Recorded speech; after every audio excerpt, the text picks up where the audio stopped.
जकड़े दिन और गुप्त काली अंधेरी रातों की कहानी उनकी जिनके अनगिनत पीठ और कंधों पर चढ़कर आज़ादी का सूरज हिंदुस्तान के आसमान में उदित हुआ। 1857 ब्रिटिश औपनिवेशिक सत्ता का एक क्रूर, शातिर और दमनकारी चेहरा, ईस्ट इंडिया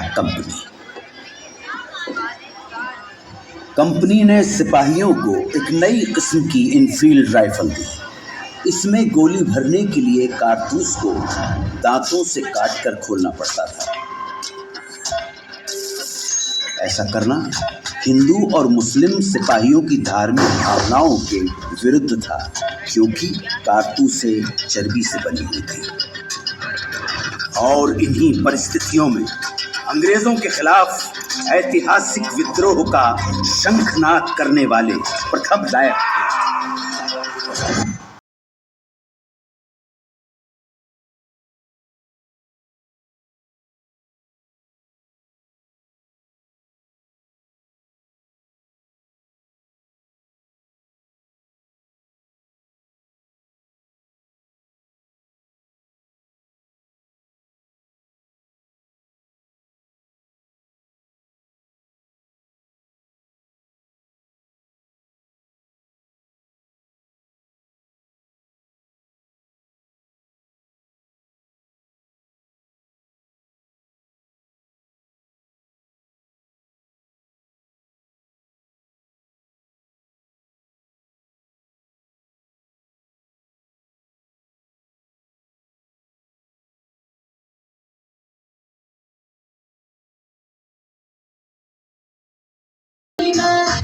अंग्रेजों ने निर्ममता से कुचल दिया।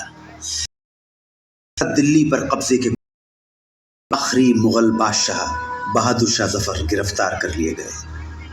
लाखों हिंदुस्तानियों को बर्बर तरीके से मौत के घाट उतार दिया गया। इसी के साथ स्वतंत्रता संग्राम के इतिहास में एक युग का अंत हो गया। वो खून कहो किस मतलब का जिसमें उबाल का नाम नहीं, वो खून कहो किस मतलब का आ सके देश के काम नहीं।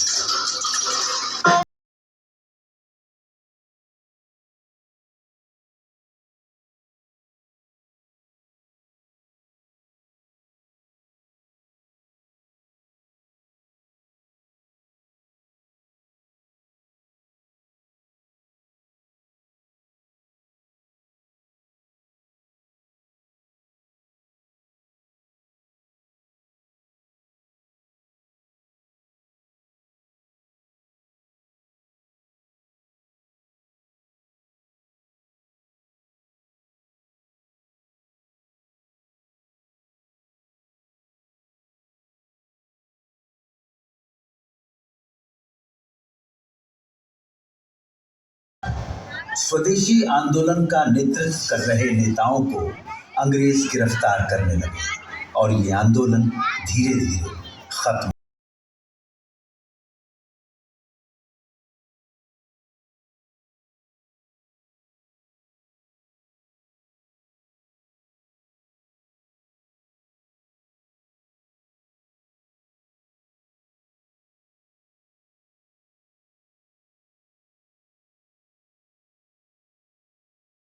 बेरहम ब्रिटिश सरकार नमक जैसी बुनियादी चीज के उत्पादन और व्यापार पर रोक लगा चुकी थी और ब्रिटेन से आने वाला नमक भी भारी टैक्स लगाकर बेचा जाता था। तब गांधी जी ने इस नमक को ही आजादी के लिए संघर्ष का मारक हथियार चुन लिया। दांडी तट पर गांधी जी ने मुट्ठी भर नमक उठाकर ऐलान किया कि इस कदम से ब्रिटिश साम्राज्य की नींव हिलाई जा रही है। उन्होंने नमक बनाकर कानून तोड़ दिया और इसके साथ ही देश भर में सत्याग्रह की पुरजोर लहर चल पड़ी। देखो मेरा रंग दे बसंती चोला माय रंग दे, ओ मेरा रंग दे बसंती चोला माय रंग दे।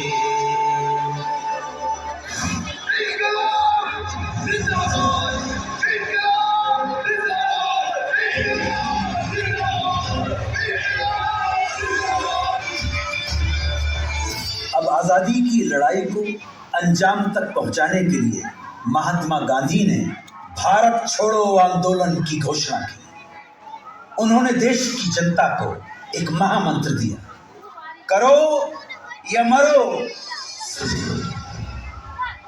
अब भारत की स्वाधीनता का अंतिम युद्ध प्रारंभ हो चुका था।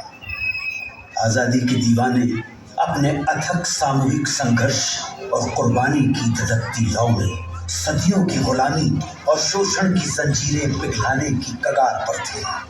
ये क्षण आसमान के सीने पर तिरंगा फहरा देने का क्षण था।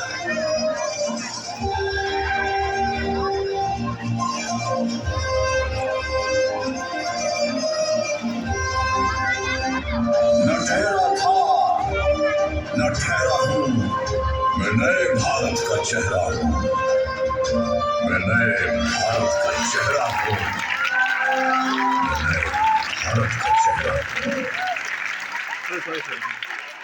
हूँ।